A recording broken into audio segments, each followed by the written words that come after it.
Nama saya Nathaniel Melubis Niwe, agar orang Niniwe bertobat. Perkenalkan, nama saya Emily Ariana, kelas 3B nomor absen 12. Hari ini saya kisah Batra Nuh menurut kitab Kejadian pasal 6 sampai 9. Ini Tuhan pakai saja untuk memberi makan kepada 5.000 orang. Nah, lalu Tuhan Yesus mengucap syukur. Terima kasih atas mukjizat yang diberikan, yang sudah diberi makan roti ini dan ikan ini. Muncullah mukjizat yang sangat luar biasa. Lalu dibagi-bagikanlah kepada orang-orang yang berkumpul di situ.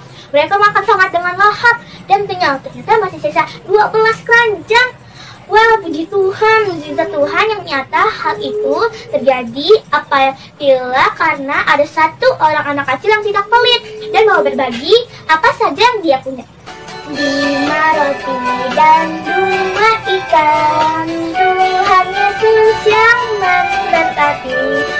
Dimakan 5.000 orang, sisa 12 keranjang. Hai saudara, apakah dengar?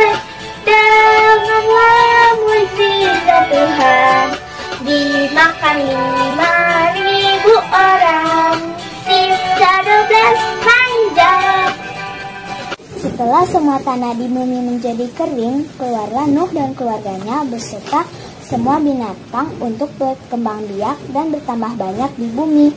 Dan Allah memberikan pelangi sebagai tanda bahwa Allah tidak akan menghapus manusia lagi.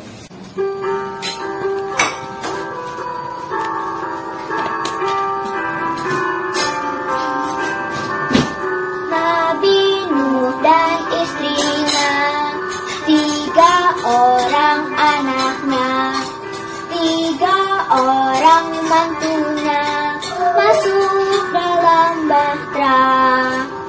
Hujan lebat turunlah, hujan lebat turunlah, hujan lebat turunlah, 8 orang selamat. Nuh mengajak orang-orang untuk bertobat.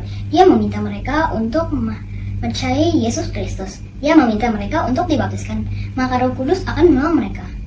Orang-orang jahat itu tidak mau mendengarkan Nuh. Mereka tidak bertobat. Mereka berusaha untuk membunuh Nuh. Allah berfirman, semua orang jahat di bumi akan mati dalam air bah.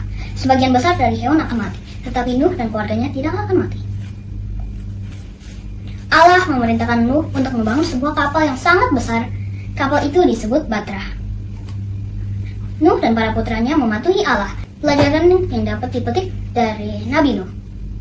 Tuhan mempunyai kuasa penuh atas seluruh muka bumi dan segala isinya. Untuk itu, manusia harus selalu melakukan perbuatan baik dalam hidupnya. Bagi saya, Rafael sangat istimewa karena merupakan nama baptis saya. Selain itu, kisah Malaikat Agung Rafael sesuai dengan tema BKSN 2021, yaitu Yesus Sahabat Seperjalanan Kita. Aku adalah Malaikat Rafael, salah satu dari 7 malaikat yang melayani Tuhan. Sewaktu mendengar perkataan itu, Tobit dan Tobias kaget, lalu sujud menyembah. Akan tetapi, Malaikat Rafael menenangkan. Janganlah takut, damai sejahtera besertamu. Kehendak Allah lah yang membawaku ke sisimu. Jadi pujilah dia seumur hidupmu. Setelah berkata demikian, Malaikat Rafael pun menghilang dari pandangan mereka. Dari kisah di atas, kita bisa belajar bahwa Allah berkenan pada kesetiaan dan setiap hal yang baik. Allah senantiasa menyertai manusia, menolong dan menemani perjalanan hidup kita. Nuh membuat mesbah karena Tuhan menjaga mereka selama ini. Dan Tuhan berjanji, tidak ada lagi banjir. Kalau Tuhan sudah berjanji, pasti akan ditaati. Amin. Mari saudara-saudari sekalian, baiknya kita selalu menjadi orang yang baik dan orang yang taat, karena Tuhan menyayangi orang yang baik dan taat. Maria dan Elizabeth, karena sesuai dengan nama pelindung saya. Sebab sesungguhnya ketika salammu sampai kepada telingaku, anak yang di dalam rahimmu melonjak kegirangan. Dan berbahagialah ia yang telah percaya. Daud merupakan raja kedua Israel yang paling masyhur. Ia juga menjadi salah satu tokoh Alkitab yang paling dikasihi oleh Yesus Kristus. Nama Daud sangat lekat dengan kisahnya yang berhasil mengalahkan raksasa bernama Goliat. Tantangan dari Goliat tidak membuat Daud gentar. Daud justru memberinya untuk mengalahkan raksasa Filistin tersebut. Ia yakin bisa mengalahkan Goliat dengan penyertaan Tuhan Yesus. Tuhan menepati janjinya. Dan pada saat yang sama, tahun berikutnya seorang putra lahir dari Sarah. Mereka menamainya Ishak, yang artinya tertawa, karena Sarah telah tertawa ketika diberitahu bahwa dia akan memiliki putra. Pesan moral cerita di atas adalah Tuhan itu setia, yang selalu menepati janjinya. Daud bukanlah seorang pejuang, tetapi Daud memilih untuk menghadapi raksasa.